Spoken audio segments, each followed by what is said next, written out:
পতনের সূচনা। রাহাতের হাতে যখন সেই ভানা প্লেটটা পড়ল, তখন গুলশানের লা মেরিডিয়ান রেস্তোরাঁটা যেন থমকে গেল। বোকা ছাগল, তোর বাপের টাকায় এসেছিস নাকি? রেস্তোরাঁর ম্যানেজার সোহেলের থুতু ফোঁটা রাহাতের গালে পড়ল। চারদিকে হাসির রোল। একজন মহিলা কাস্টমার সাদা শাড়িতে, গলায় হীরের হার, নাক ছিটকালেন। রাহাত চোখ তুলে তাকাতে পারল না। সে জানত ওই মহিলার স্বামী ঢাকার এক বড় রাজনৈতিক নেতা, এক কথায় জীবন নিয়ে নিতে পারে। রাহাতের বয়স তখন ৩৬। জীবনে কিছুই ছিল না তার। সিলেটের এক গ্রামে বাবা মারা গেছেন ঋণের চাপে। মা বেঁচে আছেন, কিন্তু ফোনে কথা হয় মাসে একবার, আর সেটাও কেবল টাকার জন্য। ভাইজা, আমি পরিষ্কার করে দিচ্ছি, রাহাত ফিসফিসিয়ে বল। পরিষ্কার? তোর মুখ পরিষ্কার কর, বের হয়ে যা। সেদিন রাতে রাহাত মিরপুরের এক টিনশেড ঘরে শুয়েছিল। পাশের ঘরে এক যুবক মাদক সেবন করছিল। রাহাত জানালার ফাঁক দিয়ে ঢাকার আকাশ দেখল, ধোলাখেকা, নীলাভ, অজানা। হঠাৎ তার মনে পড়ল 10 বছর আগে।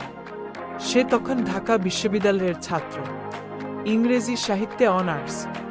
স্বপ্ন ছিল লেখক হবে, কিন্তু একটা পরীক্ষায় ফেল করার পর, না, আসলে একটা মেয়ের জন্য, সেই নিশা যে তাকে ভালোবেসে ঢাকা ছেড়ে চলে গেল কানাডায়। বলে গেল, তুমি কিছু হতে পারবে না রাহাত। সেই কথাটা আজও কানে বাজে। অন্ধকারে প্রবেশ। 3 মাস পর রাহাত আর লা মেরিডিয়ান নেই। সে এখন মোহাম্মদপুরের এক ছোট হোটেলে কাজ করে, রাতের শিফট। একদিন রাতে এক লোক এলেন, কালো সুট, সোনার ঘড়ি, চোখে এক অদ্ভুত ঠান্ডা দৃষ্টি। তুমি রাহাত? জি ভাইজা। শুনেছি তুমি বিশ্ববিদ্যালয়ের ছাত্র ছিলে। মাথা ঠিক আছে। লোকটার নাম ছিল কামরুল ভাই। ঢাকার অন্ধকার জগতের একজন মধ্যম সারির খেলোয়াড়। জুজার আসর, চাঁদাবাজি, ছোটখাটো রাজনৈতিক কাজ। রাহাত প্রথমে ভয় পেল, কিন্তু কামরুল ভাই একটা কথা বললেন যে রাহাতের জীবন বদলে দিল। তুমি যে অপমান সহ্য করছ, সেটা কি শেষ নাকি শুরু?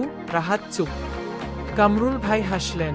দেখ রাহাত, এই শহরে 2 ধরনের মানুষ আছে। একজন যারা পায়ের তলায় পিষে খায়, আর একজন যারা পিষে। তুমি কোনটা হতে চাস? সেই রাতে রাহাত প্রথমবার জুজার আসরে গেল। মোহাম্মদপুরের এক পুরনো বাড়িতে, ধোঁয়ায় ভরা ঘর, মাদক, মদ, মেয়েরা। কিন্তু কামরুল ভাই তাকে একটা কাগজ দিলেন, এক রাজনৈতিক নেতার কালো টাকার হিসাব। এটা পড়, মুখস্থ কর। কাল সকালে আমাকে বলবি কত টাকা কোথায়। রাহাত সারারাত জেগে সেই হিসাব মুখস্থ করল। সকালে যখন সে নিখুঁতভাবে সব বলল, কামরুল ভাইয়ের চোখে এক অদ্ভুত আলো জ্বল। তোর মাথা ভালো, চল, নতুন জীবন শুরু হলো। নারী এবং নিষ্ঠুরতা। 6 মাস পর রাহাত এখন কামরুল ভাইদের ডান হাত। একদিন সে গুলশানের এক পার্টিতে গেল। সেখানে সে দেখল তাকে, সেই মহিলা, সাদা শাড়ি, হীরের হার, যে মহিলা রেস্তোরাঁতে তাকে হাসিয়েছিলেন। মহিলার নাম সামিরা বেগম। বয়স বড় 40-এর কাছাকাছি। স্বামী সেই রাজনৈতিক নেতা, তাকে বাসায় একা রেখে বিদেশে থাকেন মাসের পর মাস। রাহাত জানত সামিরা বেগমের একটা দুর্বলতা আছে। সে রাতের ঢাকায় একা একা ঘুরে বেড়ায় পার্টিতে, কারণ বাড়িতে ফিরলে শুধু শূন্যতা। রাহাত একদিন আকস্মিকভাবে সামিরা বেগমের সামনে হাজির হলো। এবার সে আর ওয়েটার নেই, কালো স্যুট, সোনার ঘড়ি, ঠিক কামরুল ভাইদের মতো। আপনি আমাকে চেনেন না ম্যাডাম? সামিরা বেগম তাকালেন, চোখে কিছুটা দ্বিধা, কিছুটা কৌতূহল। না। তুমি কে? আমি সেই রাহাত, তাকে আপনি একদিন ভানা প্লেটের জন্য হাসিয়েছিলেন। সামিরা বেগমের মুখ শুকিয়ে গেল, কিন্তু রাহাত হাসল, একটা শীতল, নিয়ন্ত্রিত হাসি। ভয় পাবেন না ম্যাডাম, আমি প্রতিশোধ নিতে আসিনি। আমি শুধু দেখাতে এসেছি মানুষ বদলায়। সেই রাতে সামিরা বেগম প্রথমবার কাউকে কাছে টেনে নিলেন, শুধু কথা বলার জন্য। রাহাত শুনলেন ঘন্টার পর ঘন্টা। সামিরা বেগমের বিয়ে হয়েছিল টাকার জন্য। স্বামী তাকে স্পর্শ করেন না 3 বছর। একটা বাচ্চা আছে বোর্ডিং স্কুলে। সে একা। পুরোপুরি একা। রাহাত শুনলেন, কিন্তু ভিতরে ভিতরে হিসাব করলেন, এই মহিলার মাধ্যমে তার স্বামীর রাজনৈতিক সাম্রাজ্যে প্রবেশ করতে পারবে। কিন্তু একদিন সামিরা বেগম কাঁদতে কাঁদতে বললেন, রাহাত, তুমি কি আমাকে একবার সত্যিকারের ভালোবাসতে পারবে? শুধু একবার। রাহাত থমকে গেল। তার হৃদয়টা, যেটা পাথর হয়ে গিয়েছিল, একটু নরম। কিন্তু সে সঙ্গে সঙ্গে নিজেকে সামলে নিল। ম্যাডাম, আমি ভালোবাসা জিনিসটা বিশ্বাস করি না। মিথ্যা কথা ছিল। রাহাত এখনো নিশাকে ভুলতে পারেনি। কিন্তু সে জানত ভালোবাসা মানে দুর্বলতা, আর দুর্বলতা মানে মৃত্যু। ক্ষমতার চূড়া।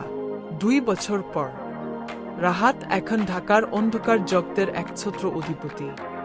কামরুল ভাই এক দুর্ঘটনায় মারা গেছেন। সামিরা বেগমের স্বামীর রাজনৈতিক দল এখন রাহাতের টাকায় চলে। রাহাতের কাছে আছে মোহাম্মদপুর থেকে গুলশান পর্যন্ত জুজার আসর, চট্টগ্রাম বন্দর দিয়ে সোনার চোরাচালান, রাজনৈতিক হত্যার কন্ট্রাক্টর, একটা অফিস বানানো কোম্পানি, রাহাত এন্টারপ্রাইজ, যার আড়ালে সব কালো টাকা সাদা হচ্ছে। কিন্তু রাতে যখন গুলশানের তারকাচ্ছন্ন পেন্টহাউসে একা সুজে থাকে, রাহাত একটা জিনিস অনুভব করে, শূন্যতা।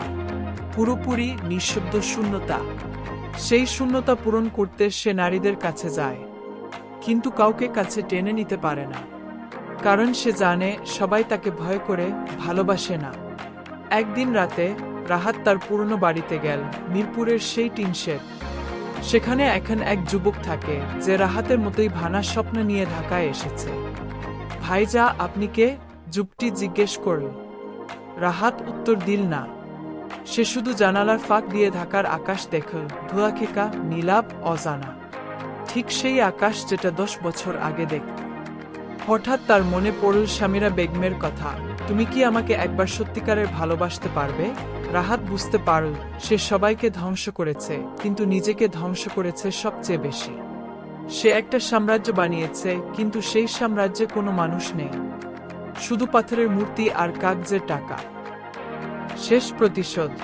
রাহাত সিদ্ধান্ত নিল, সে শেষ একটা প্রতিশোধ নেবে নিজের উপর। সে তার সব সম্পত্তি একটা ট্রাস্টে দান করল, নারীদের শিক্ষার জন্য। সামিরা বেগমকে স্বামীর বন্ধন থেকে মুক্তি দিল, আর সেই যুবকটাকে মিরপুরের টিন শেডের বিশ্ববিদ্যালয়ে ভর্তি করাল।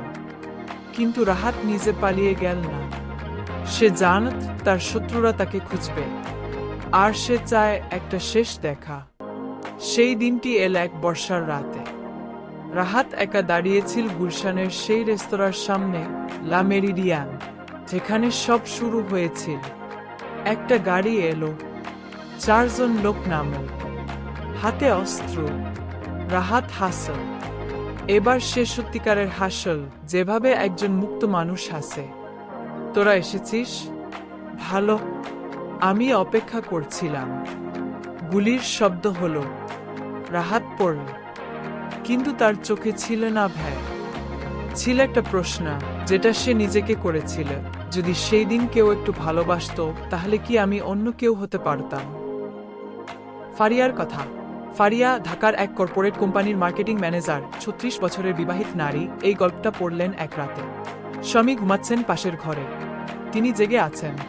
তার মনে হলো রাহাতের মতো তিনিও একটা যুদ্ধ করছেন, ভিন্ন ময়দানে, ভিন্ন অস্ত্রে, কিন্তু যুদ্ধ তো যুদ্ধই।